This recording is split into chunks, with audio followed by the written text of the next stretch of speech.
दोस्तों नमस्कार। फिर एक बार मेरे चैनल को ज्वाइन करने के लिए बहुत दिल से धन्यवाद। मेरा एक रिसेंट पॉडकास्ट था जहां पर मैंने श्री राजन खिल्लन सर से बातचीत करी है, ज्योतिष के रिगार्डिंग बातचीत हुई है और बाय गॉड 25K लई भारी अमेजिंग लग रहा है मेरे को।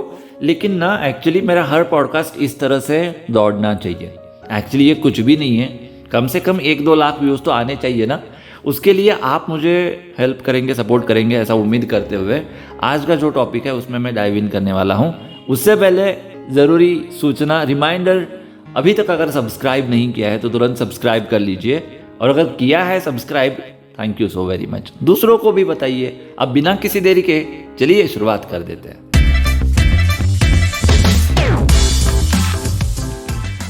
सवाल आज का यह है कि राम मंदिर से इतनी जलन क्यों? बहुत सारे लोग मैं देख रहा हूं कि राम मंदिर के इनॉग्रेशन का न्योता मिल चुका है, लेकिन वो लोग उस सेरेमनी को अटेंड नहीं कर रहे हैं। अगेन इसको कहते हैं विनाश काले विपरीत बुद्धि। क्या कह सकते हैं? आपको इनविटेशन मिला है, आपको न्योता मिला है, फिर भी आप नहीं जा रहे हो। ठीक है, मैं आपको आपके नसीब पर छोड़ देना चाहता हूं। मैं आज आपकी ज़्यादा बात करना ही नहीं चाहता। एक्चुअली आज मैं जो बात करना चाहता हूँ वो अलग बात है, उसके ऊपर मैं आऊँगा एंड उसके बाद फिर इन लोगों के ऊपर थोड़ा आएंगे, क्योंकि इनके बारे में बात किए बिना मेरे को खाना ही हजम नहीं होता। एक्चुअली ना आज बहुत ही ओपन हार्टेडली मेरे को मोदी जी को थैंक्स कहना है, बीजेपी को भी थैंक्स कहना है। जैसे आप सब लोग जानते हैं कि मैं बीजेपी कार्यकर्ता ही हूँ और बेहद प्यार करता हूँ मैं बीजेपी से, मोदी जी से भी बेहद प्यार करता हूँ। और यही प्यार है जो मेरे को कभी कभी उनको क्रिटिसाइज करने के लिए मजबूर कर देता है। ऐसा नहीं है कि मेरे को वो अच्छे नहीं लगते, बहुत अच्छे लगते हैं यार। वही है जिनसे हम उम्मीद रख सकते हैं, जिनसे हम उम्मीद रखते हैं उन्हीं से नाराज़गी होती है। जिनसे उम्मीद ही नहीं होती उनसे क्या नाराज़गी रखना। अगर आपका पाला हुआ कुत्ता कुछ गंदी चीज़ खाता है तो आपको बहुत गुस्सा आता है और आप उस कुत्ते को डांटते हो, मारते हो। वही अगर गली का कुत्ता कुछ भी खाए आपको फर्क नहीं पड़ता है ना। अरे यार, मैं कंपैरिजन नहीं कर रहा कुत्ते के साथ किसी का भी, मैं जस्ट आपको इमोशन बताने की कोशिश कर रहा हूँ। वैसे ये जो राम मंदिर की बात हुई है ना, बहुत बड़ी बात है, बहुत बहुत ज़्यादा बड़ी बात है। After 500 years, about 500 years in fact मैं कहूँगा, वरना कुछ लोग फिर से मुझे स्टैट्स में पकड़ लेंगे। बहुत सारे सालों के बाद राम का मंदिर हमारे देश में बन रहा है।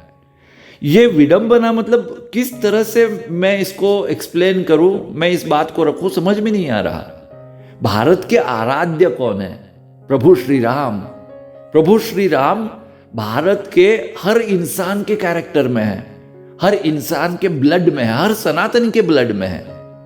और वैसे राम जिनकी पूजा होनी चाहिए, उनका जन्म स्थल, और वो भी विवादित।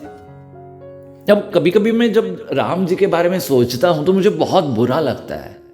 जब उनका पीरियड था, उनका काल था, उनको बहुत कष्ट सहने पड़े थे और उनको वनवास जाना पड़ा था।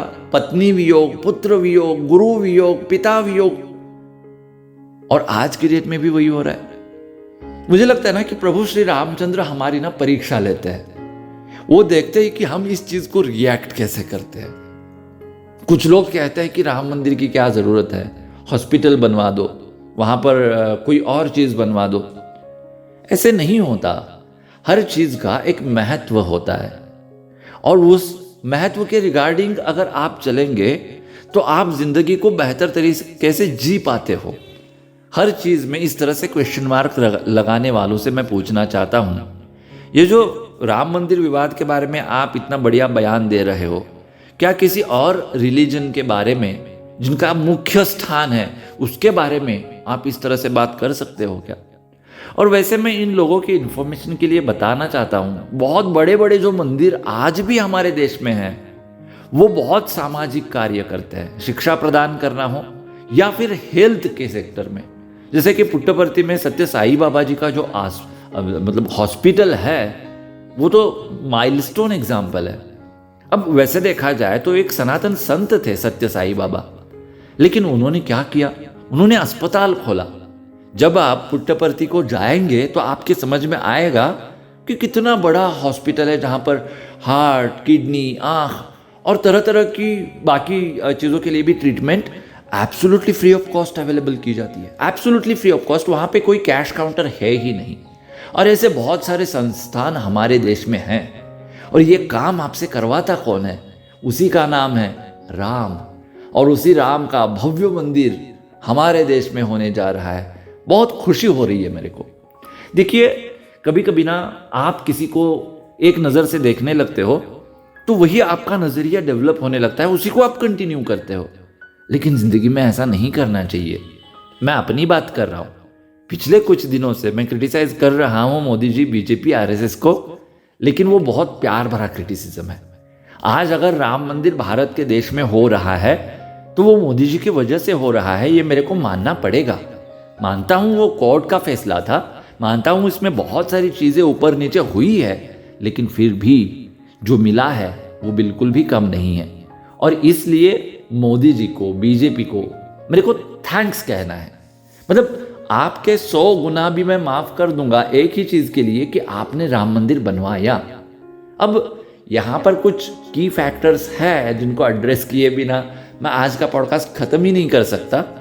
जैसे कि राम नवमी जो है ना, मेरे हिसाब से बहुत बढ़िया मुहूर्त था। जिस दिन अगर आप इनॉग्रेशन करते तो बहुत बढ़िया हो जाता। और वो कोई ज़्यादा दूर भी नहीं है, just 3 months from 22 of January. मेरे ख्याल से 17 ऑफ अप्रैल को रामनवमी है। अगर 17 ऑफ अप्रैल में आप इसको कर देते, जैसे भी कर देते, बहुत बढ़िया हो जाता। शायद उसका पॉलिटिकल माइलेज आपको थोड़ा कम मिलता, लेकिन जो भी होता बहुत बढ़िया हो जाता। छोटी सी डिसअपॉइंटमेंट है। दूसरा, इसमें भी बहुत सारे लोग हिंदू मुस्लिम एकता का, वो गंगा जमुनी तहजीब का नारा लगा रहे हैं, जो मेरे को बिल्कुल पसंद नहीं आ रहा। देखिए, राम मंदिर बिल्कुल एक्सक्लूसिव है सनातन के लिए, सनातनियों के लिए।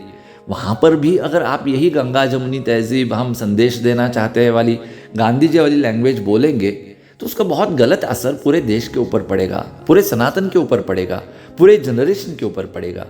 जैसे कि किसी मुस्लिम कारीगर ने बनाया ध्वज जो अब राम मंदिर पर लहराया जाएगा, इस तरह की चीज़ें नहीं होनी चाहिए।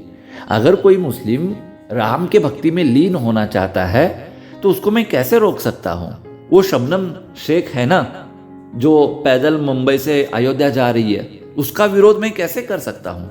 उसको तो मैं वेलकम ही करूँगा।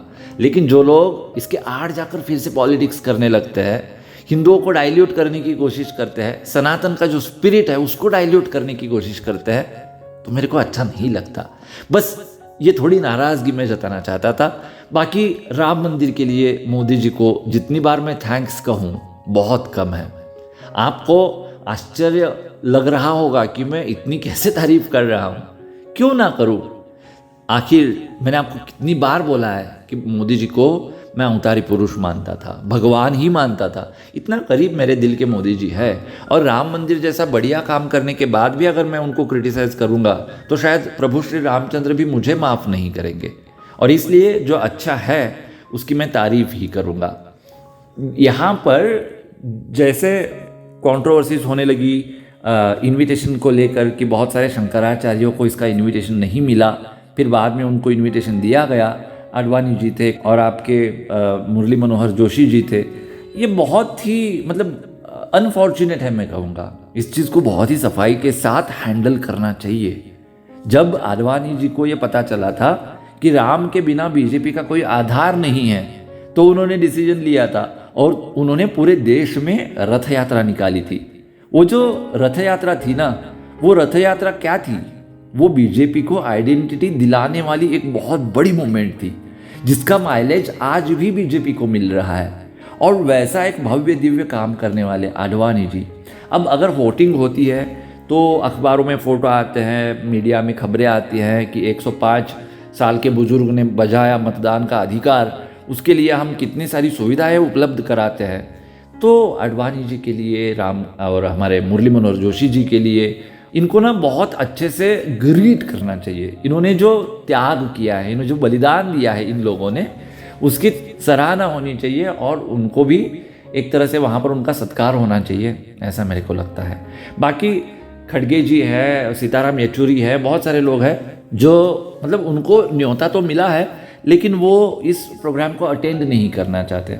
अब यहाँ पर मैं आपको एक चीज़ बताना चाहता हूँ, ये इतनी एक ऑस्पिशियस बात हो रही है, यहाँ पर अगर आप फिजिकली प्रेजेंट नहीं हो पा रहे हो अपॉर्चुनिटी होते हुए भी, तो ये आपका भी तो दुर्भाग्य है। अगर इस तरह की नेगेटिव एलिमेंट्स समाज में हैं और अगर राम नहीं चाहते कि उनके मतलब पवित्र क्षण को ये लोग साक्षी बने, तो ये कभी नहीं बन पाएंगे। तो इससे आप लोगों को ज़्यादा टेंशन लेने की बात नहीं है। मैं तो ये कहूँगा कि जो हुआ बहुत बढ़िया हुआ। ऐसा करने से उनका ओरिजिनल कैरेक्टर पता चल जाता है, जो कि मोदी जैकेट पहनते हैं, मोदी जैकेट के ऊपर जनेऊ पहनते हैं, जनेऊ पहनकर मंदिर जाते हैं, लेकिन रामलला जहाँ पर पधार रहे हैं, जहाँ पर मंदिर का इनॉग्रेशन हो रहा है, वहाँ पर आप नहीं जा रहे हो। तो इससे सब साफ साफ पता चलता है कि आपका इंटेंशन क्या होगा। बाय द वे, आज के पॉडकास्ट में मैं मतलब ज़्यादा इंटेंशनली कुछ हेवी बात करूं ऐसा मैं चाहता ही नहीं, क्योंकि साल का पहला पॉडकास्ट भी है मेरा आज, ठीक है। तो मैं यहाँ पर आप सब लोगों को अलविदा करना चाहता हूँ, लेकिन अलविदा करने से पहले बहुत ज़रूरी बात भी मैं आप लोगों को बताना चाहता हूँ। 22 तारीख को जब इनॉग्रेशन होगा तो उसका लाइव टेलीकास्ट पूरे देश भर में हो रहा है। अगर आप फिजिकली अयोध्या जा रहे हो तो मेरा भी नमस्कार राम जी को बता देना, क्योंकि मेरे को पॉसिबल नहीं है फिजिकली वहाँ जाना, लेकिन उस दिन मैं क्या करने वाला हूँ वो मैं आपको बताता हूँ। हो सके तो आप भी करिएगा। अब दिए जलाना इट इज़ वेरी कॉमन। हम दीपावली मनाने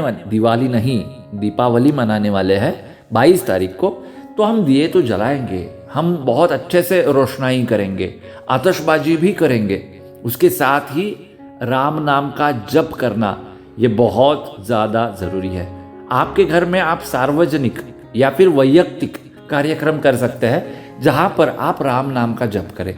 कम से कम 1008 बार आपको राम नाम का जप करना चाहिए, यानी कि करीब करीब 11 माला श्री राम जय जय राम, श्री राम जय जय राम, श्री राम जय जय राम। इस जाप को 11 माला करने के लिए बहुत ज़्यादा टाइम तो नहीं लगेगा, लेकिन इससे आपको बहुत ज़्यादा पुण्य मिलेगा। हो सकता है आपकी पूरी की पूरी जिंदगी बदल दे। और इसलिए बाकी सेलिब्रेशन जो है उसके साथ राम नाम का जप करना ये भी बहुत ज़रूरी है। तो मैं आपको रिक्वेस्ट करना चाहता हूँ कि आप इस तरह से राम जी का जो राम मंदिर का जो इनॉग्रेशन हो रहा है उसको आप सेलिब्रेट करें, ठीक है। मैं इस तरह से कर रहा हूँ, ऐसा नहीं कि मैं खुद नहीं करूँगा और आपको ज्ञान बांटूंगा, ऐसा बिल्कुल नहीं है। मैं उम्मीद करता हूँ कि बहुत सारी चीज़ें मैं आपको क्लियर कर पाया हूँ जो मैं सोचता हूँ उसके रिगार्डिंग। तो यहाँ पर आज मैं रुकना चाहता हूँ, फिर आऊँगा एक बेहतरीन सा पॉडकास्ट लेकर। तब तक ख्याल रखिए खुद का, उनका भी ख्याल रखिए जिनसे आप मोहब्बत करते हैं। Love you all, Vande Mataram, जय हिंद, नमस्कार एंड जय श्री राम।